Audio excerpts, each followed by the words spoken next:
everyone, welcome back to Trial Talk Tuesdays. So today we have a request of the Menendez brothers trial, aka Erik.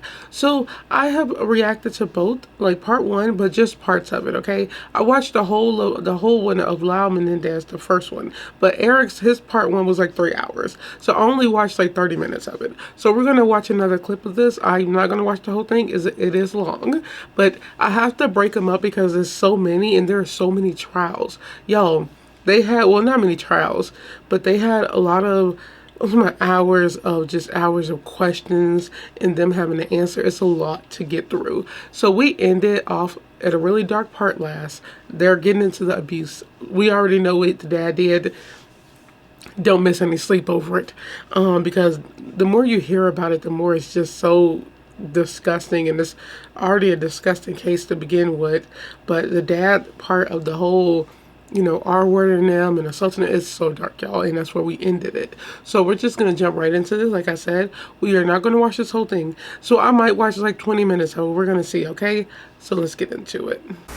Also, I didn't know I was at an hour and 20 minutes. Did he strike you during this conversation? No. And after, I take it he left after telling you he would deal with you when he got back? Yes. And how did you feel after he left? Were you still going to pack and go to a friend's house? No, you see, the state I was in at the time, I just didn't care. After my dad told me that I wasn't gonna get away from him in essence, instead of going to college, that I was gonna have to stay at home several nights a week, I just didn't care. Nothing seemed to matter to me anymore, and life just seemed to fold right in front of me, and I didn't care whether he hit me. I didn't care whether he killed me. It didn't matter to me anymore, because if I wasn't going to get away from that, then who cared? And so he did what he wanted. It didn't matter anymore. Let me hurry up say something too, because I want to let it play, y'all. I just want to hurry up and recap a little bit from something that I wanted to remember. So we heard about, at the beginning part of this, we heard about how he was, R-wording them for years. Like, he was really assaulting them. And by the way, I used the word incest because that's what this was. They did not use this word, I don't believe, in this trial or the next trial, which I believe they should. That's what this is. And the whole thing, the fact that you had people in their family, I think like older adults and stuff, that was during this time saying the dad couldn't do this was crazy. But I only believe it was like some, because their family is still fighting to get them out as like today. But I think friends of his, of the dad, said that he couldn't do it. I'm just like, okay, you weren't in that room. It's just, I don't know how people always say that. When somebody is assaulted, you always got somebody talking about, that's not true. And I'm like, you act like you were there. That's what I hate. But yeah, this is incest, okay? His dad is R-wording him. You got them just getting berated. It's just a lot. And yes, you could be like, well, we only have their side. This is 100%, I believe it. He wrote about it when he was younger. And then at the part he's talking about now, you have him explaining why he gave up, because his dad told him that he would have to move back home from college. So couldn't even go away. Couldn't even get away. It's so sad.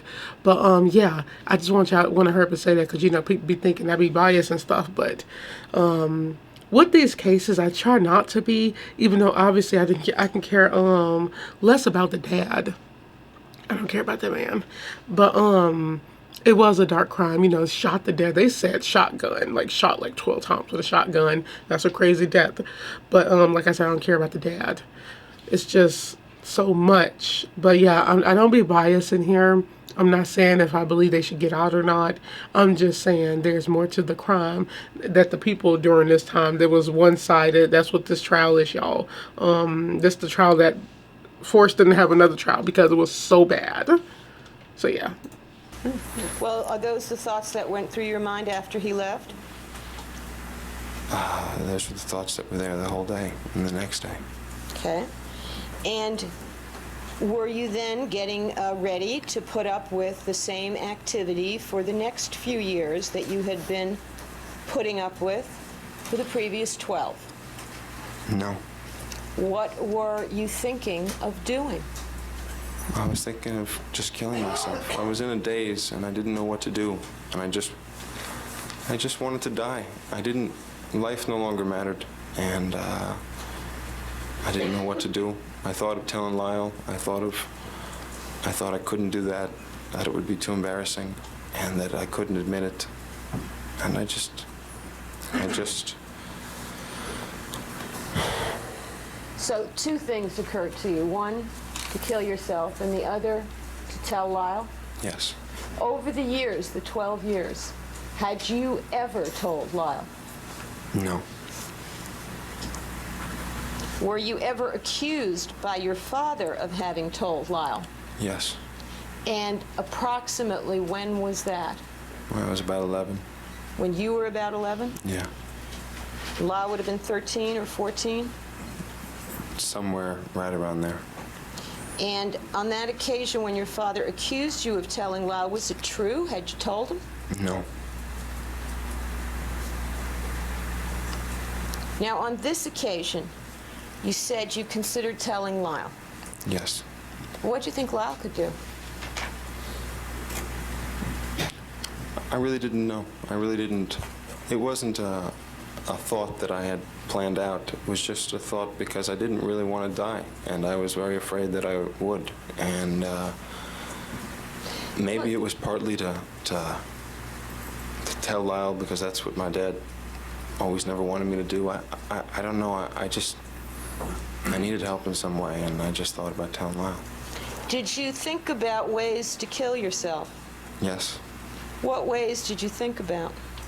I thought about just hanging myself. I thought about cutting my wrists. I thought about driving off a cliff, something that I wanted to do before.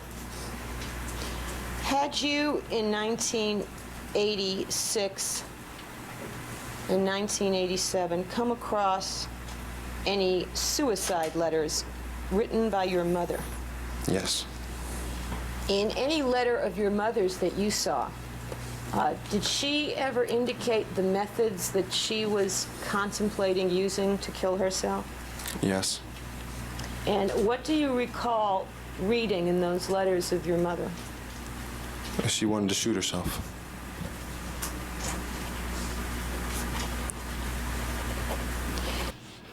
Jeez, if that's true, you know what's crazy? How far somebody can just lose it before they snap. With her, it's from the stuff we heard, and y'all, my eyes just watered. Do not worry, not crying.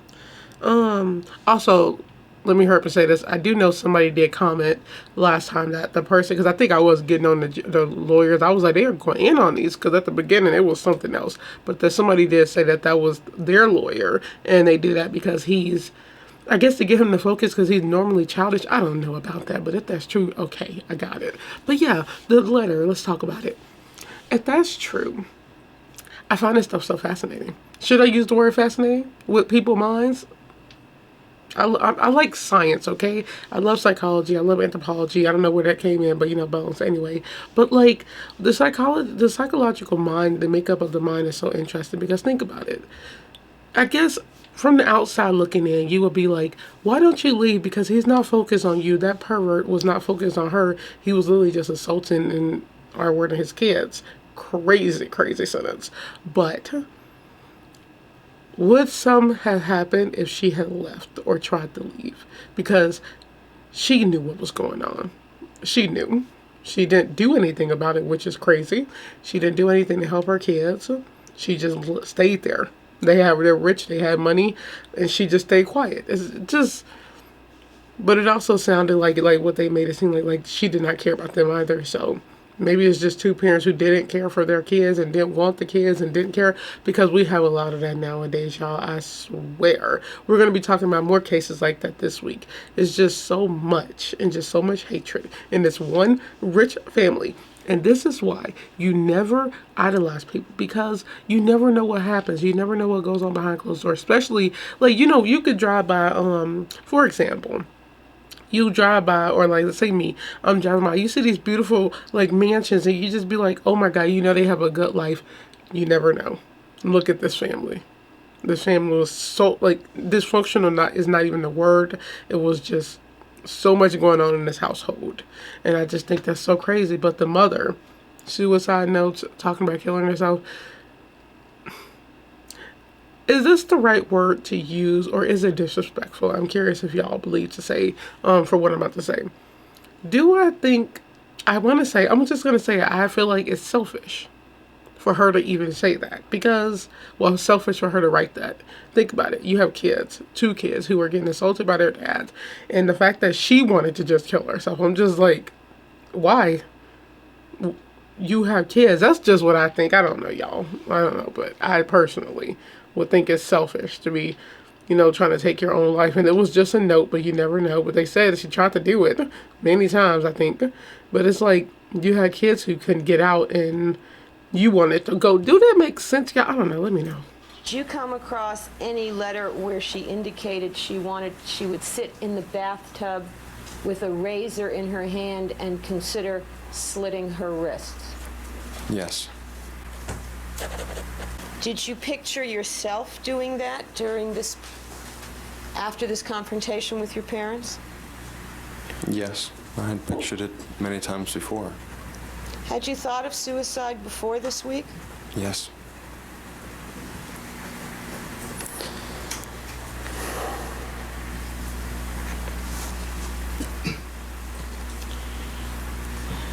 Now, do you have any memory at all, Mr. Menendez, of what you did the Monday before your parents died?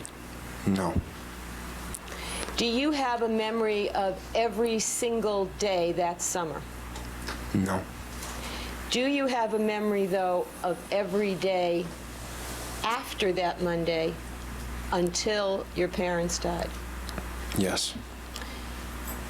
Starting then with Tuesday, what do you remember about Tuesday, August 15th, 1989?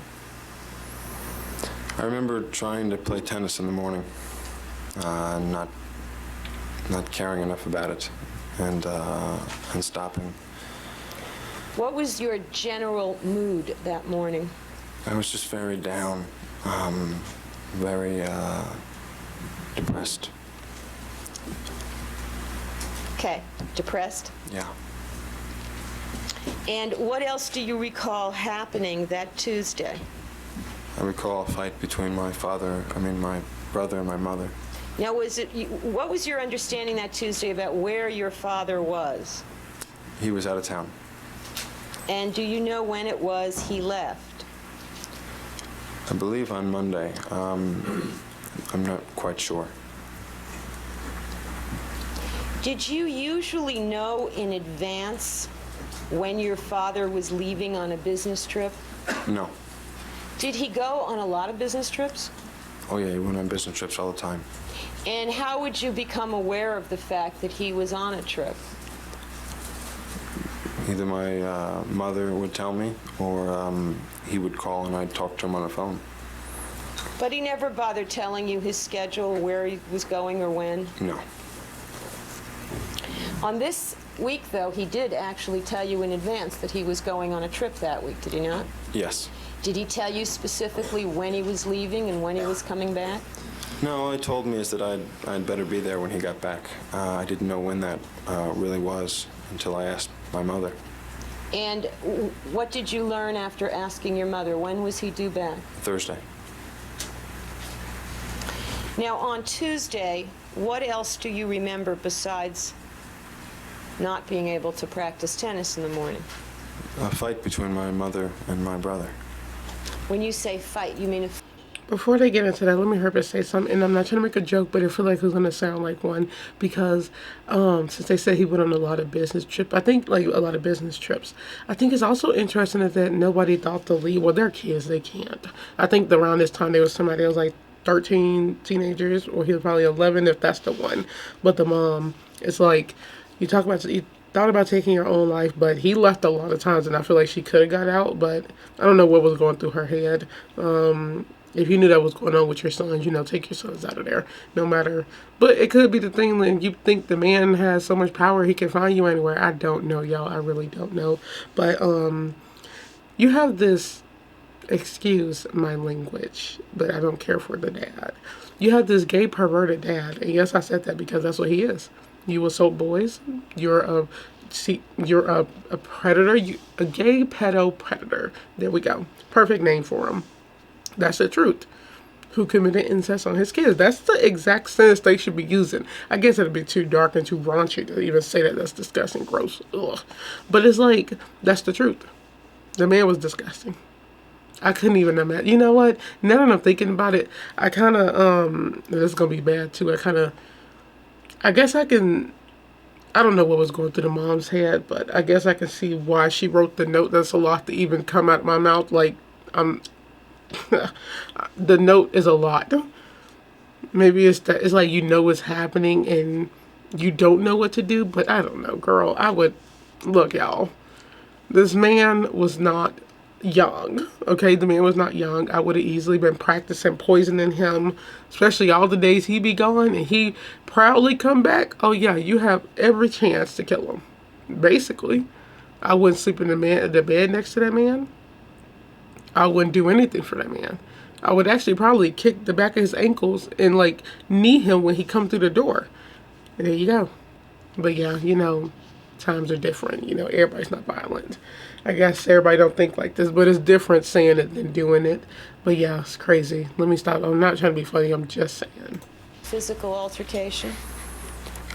No, I just mean an argument, a lot of yelling. Okay. And where did this argument take place?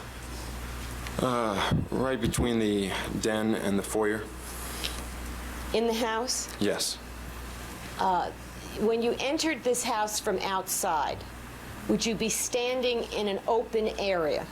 Yeah, you were standing in the foyer at that point. That's what you refer to as the foyer. Mm-hmm. And was there a staircase on the right that went upstairs? Yes. And was there a sort of gallery that cut across? Halfway into the foyer, was there like a lower ceiling? You mean a balcony? Yeah, the balcony. Yes, the balcony. And were they in the area beneath the balcony? Just in front of it. So To they the were side of the bathroom. past the balcony. There's another section of the foyer that leads to a bathroom and the den. Yes. So they were closer to the den than the part with the balcony. Yes. And how did you come upon this argument? Did they come out of a room They towards came out you? of the den. Okay. And my mom came out first, and she was yelling, and she was saying, "You don't need it. I don't care. I don't care what you want. You're not having it." And Lyle was right behind her, saying, "Please, please, I need it. It's not that big a deal. It's important to me." Now, at that point, did you have any idea what they were talking about? No, I had no idea what they were talking about. And do you know where you were coming from? I was coming from my car. Do you know where you had been? I don't remember where I'd been. Okay. And this mom yelling at Lyle, was this a unique experience in your life? No, not at all. And how typical was it for your mother to be yelling at Lyle? She yelled at Lyle all the time. Did she yell at you all the time? Not as much as she yelled at Lyle. And on this particular occasion, on this Tuesday, did she appear to be angry? Oh yeah, she was really angry. And was that an unusual condition for her in relation to when she was dealing with Lyle? No, she was usually very angry when she was dealing with Lyle, but she was really angry a lot that summer. Okay. And what happens after you hear this exchange between your mother and Lyle? He was just saying I need it, and she just took a hold of his hair and just ripped it off. What did you think at that point? I didn't know what to think. I couldn't believe it. I didn't understand at first, and then it hit me, and then I realized, and I... What didn't you understand? What hit you? What did you realize? Well, she just pulled off his hair, and I knew he had something done to his hair, but I didn't know what, and within a moment I realized that it was a hairpiece, but I just couldn't believe it. At first, what did you think it was? I thought it was his hair. That she was ripping off his scalp, basically. Yes. Now, you said you knew he had something done to his hair. What do you mean by that? Well, I knew that his hair was beginning to fall out, and And I had heard about a Stressed at a conversation young that age he is and crazy Mom like and that to have hair him fall had, I out. guess. I don't really remember it that well. But I know that suddenly he had a full head of hair, and it was always neat, always perfect, and I didn't quite understand what had happened.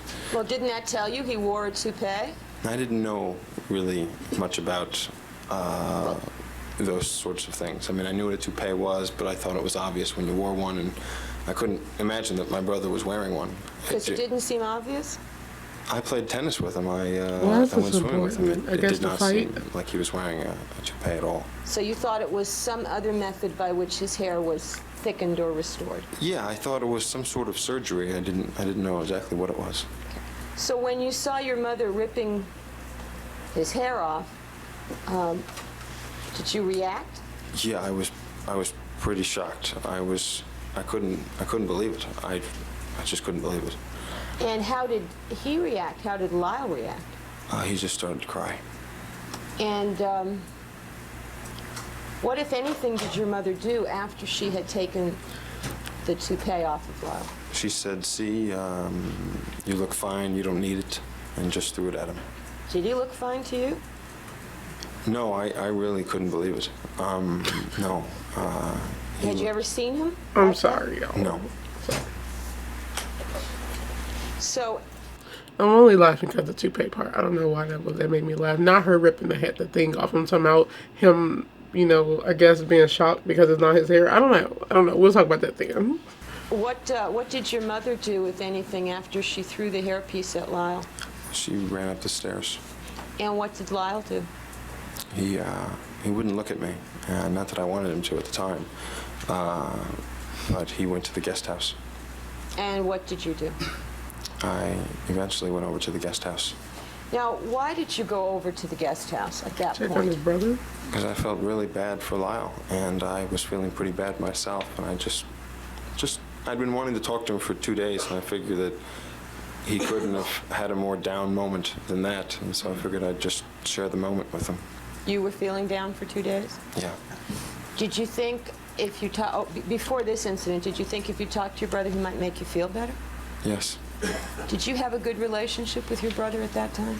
Yeah, I had a very good relationship. Your Honor, it's at 2 afternoon.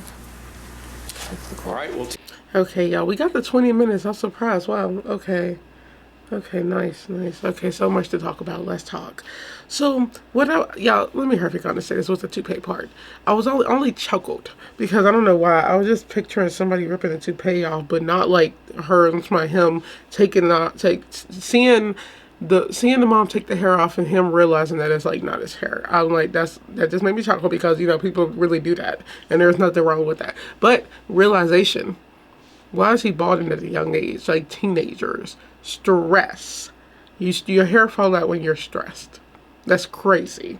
Now, even though, like I said, I'm being funny over here, that whole thing is so serious. If that's true allegedly, why would she do that? It's like, why would she do that? You should be asking, why is he balding? Kids don't bald at the age, like, young, unless they have alopecia. And I don't know why I said it like that, but it's like, I'm pretty sure he did, and he was stressed. That's what that was. So that whole thing is weird. And, him saying allegedly going to comfort him, all that, good brother. But y'all know what I was thinking the entire time they were talking? Because when they said, was the mom always angry? I was thinking, 100%, y'all, let's go on and say it, 150% she knew what was going on in the house, the mom. But think about it. You have the dad away on trips. You have her starting arguments with Lyle. Him always seeing it. Her getting mad, storming around mad every day. And think about it. She knows this is happening and she's looking at the kids who are getting attacked by their father. Does that not mean something? I feel like it do. Like, it's just, I don't know, the psychological part of it, y'all. What does that look like? What is it? Why? I feel like she just resented them because of that whole situation. That's what I feel like. I'm just saying. Because maybe she just didn't, every time she looked at them, she probably saw him attacking them and she did not care for them anymore. Yeah. I'm about to say something gross. But I'm really curious, y'all. I only do this when I got a curious mind, and I'm really curious about this question, but not that much. I wonder, I hope not. Oh my God, I hope not. Let me go on and say it. I hope she was not still sleeping with him. Because unless the whole family knew what was going on and they just shut up about it, and she obviously was not going to touch him, I would hope, and he was not going to sleep with her because he's assaulting his kids.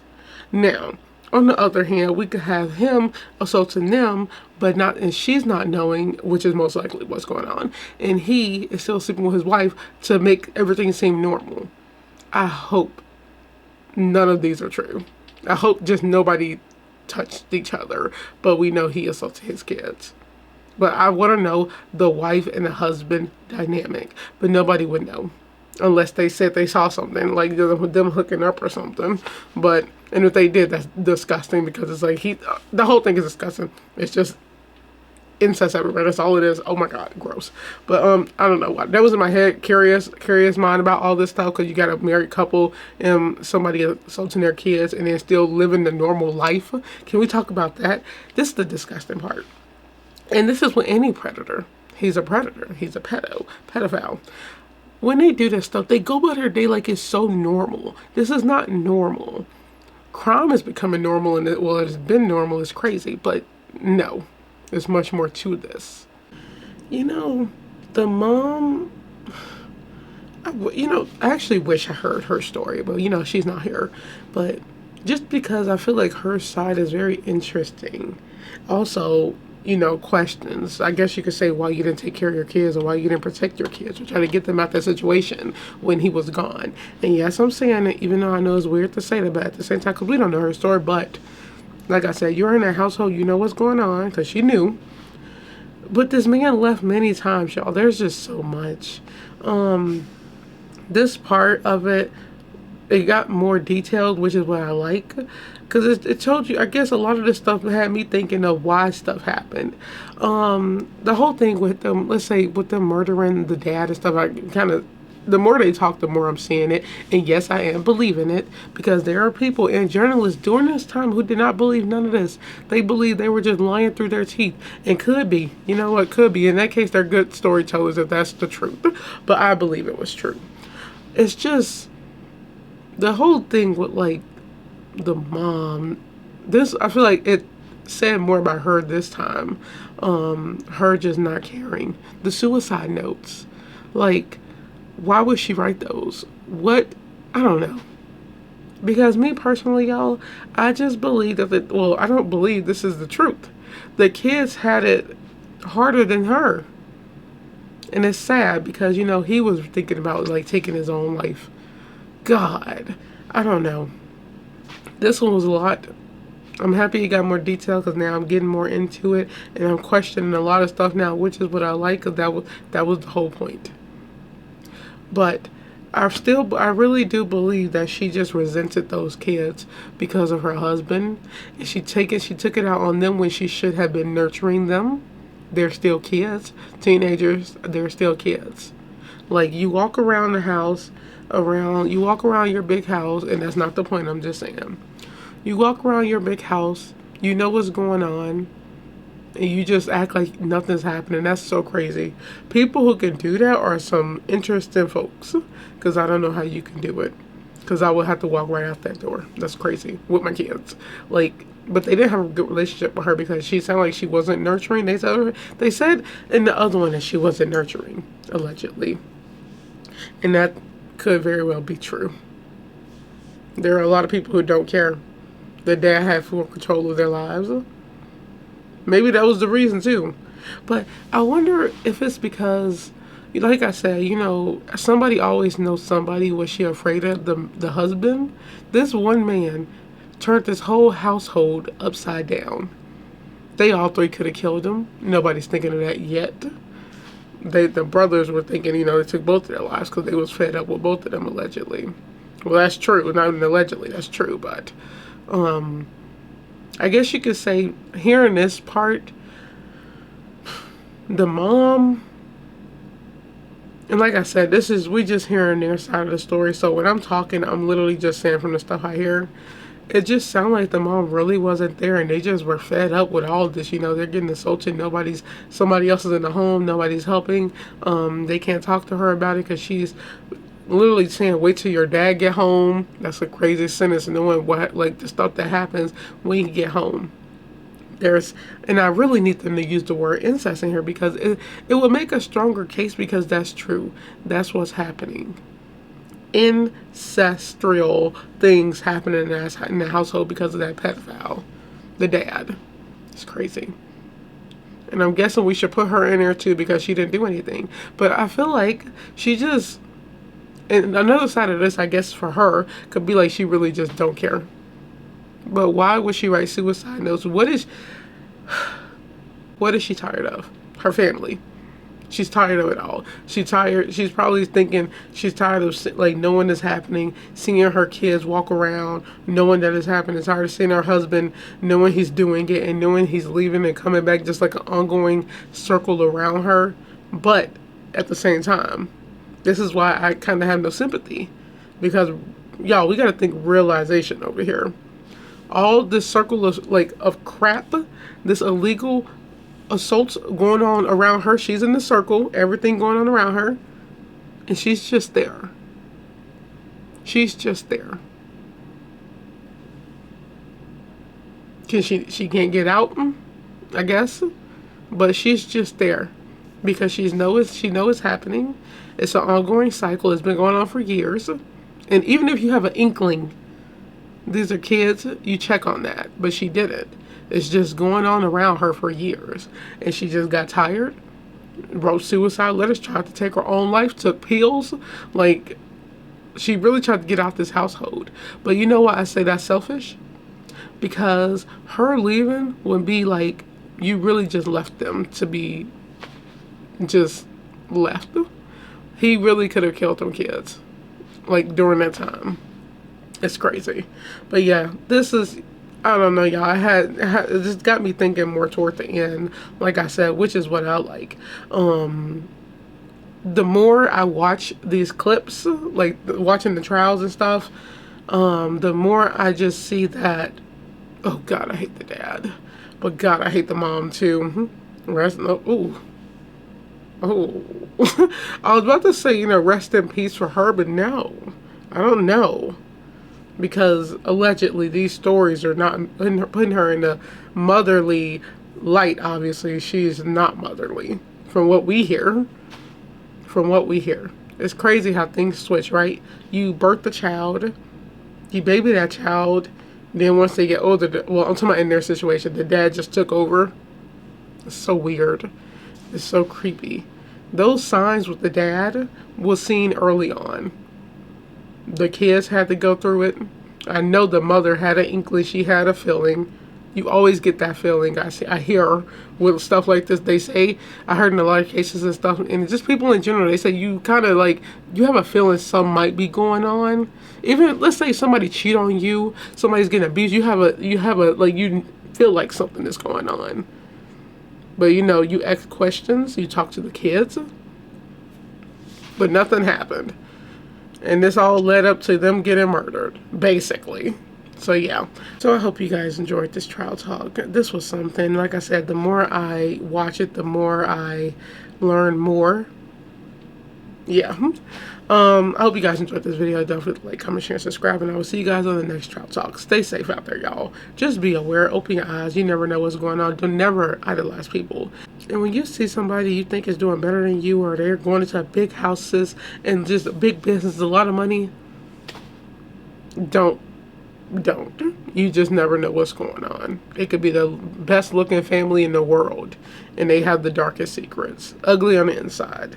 So I will see you guys on the next trial talk. Bye.